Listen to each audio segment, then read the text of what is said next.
တချို့သောသူတွေနော်တခိုးတွေကိုကိုချင်းစာဖို့ပြောပြီးသူတို့ကတခိုးလေဒီတခိုးအခုချိန်မှာလူတိုင်းကဒုက္ခရောက်နေတာတခိုးတွေလေနော်တခိုးကိုငါတို့တွေကကိုချင်းစာပြီးရဟုတ်လားအဲ့တခိုးတွေကကောလူတွေကိုဘာလို့ကိုချင်းမစာလဲဟမ်တချို့ဆိုရင်မရှိဘူးငါအဆောင်မှာငါမျက်မြင်ကိုတွေ့ငါအဆောင်မှာငှားနေတဲ့ကလေး2ယောက်ဖုန်းတစ်ယောက်တစ်လုံးရှိတယ်အဲ့ဖုန်းတစ်ယောက်တစ်လုံးကလည်းနေကနေတက်လာတော့အကျွေးဝယ်လာတာနော်မရှိစုမစုနဲ့ဝဲလာတဲ့ဖုန်းလေးနှလုံးအဲ့တခိုးကဝင်ခိုးသွားနော်အဲ့တခိုးကလည်းနင်တို့ကငါပြောမယ်နင်တို့တိတ်တနာပါတယ်ဆိုတော့အဲ့ကလေးတွေကဝက်တဲ့ကလေးတွေအမိုက်လိုက်ကောက်တာလို့ရေသက်မူးလိုက်ကောက်တာလို့နဲ့အဲ့ကလေးတွေကဝင်ခိုးသွားတာနော်ကလေးဆိုမှကလေးကြီးပဲလည်းမဟုတ်ဘူးကအရွယ်ရောက်တဲ့လူလည်းပါတယ်ကလေးတွေလည်းပါတယ်ဝင်ခိုးသွားတာဟာနေသူတို့မှလည်းအဲ့လိုကိုချင်းစာစိတ်ရှိလို့ရှင်အဲ့ဖုန်းနှလုံးနဲ့တစ်လုံးပဲယူရလေဟုတ်တယ်မဘာလို့တစ်လုံးနှလုံးလုံးယူရသူတို့မှမရှိလို့မှနေကနေလာပြီးအဆောင်ငှားပြီးလှုပ်ဆင်းနေရတာနှစ်ဖူးကချွေဖို့အဝေးကြီးကြောင်လှုပ်ဆင်းနေရအဲ့ဖုန်းနှလုံးလုံးကိုခိုးရဟမ်နင်တို့က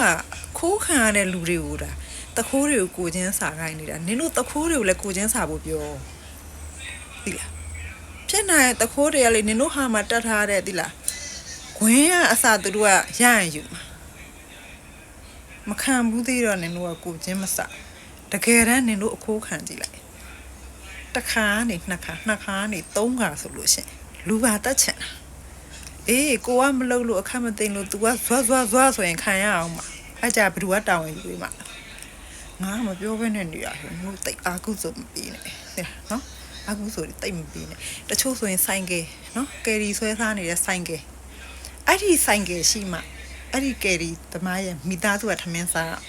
အဲ့ဒီဆိုင်ကယ်ကိုခိုးရတာကိုချင်းစာတက်မယ်ဆိုအော် तू ဒီဆိုင်ကယ်လေးအဆုတ်ကလေးပါအကောင်းတော့ဟုတ်အဲ့ဟာနဲ့ तू ကယ်ရီဆွဲစားနေပါလား तू မိသားစုကိုလောက်ကင်တွေးနေတာပါလားဆိုတော့ကိုချင်းစာတဲ့အဲ့ဆောက်တခိုးတွေမှာရှိတာဟမ်တချို့ပြောသေးတယ်ပါတယ် तू အဲ့တခိုးမကြီးနေရမှာဟိုနေကိုအမေကိုအဖွားဆိုရင်ရောကိုအမေကိုအဖွားဘတူကမခိုးမစားခိုင်းအောင်ဟာ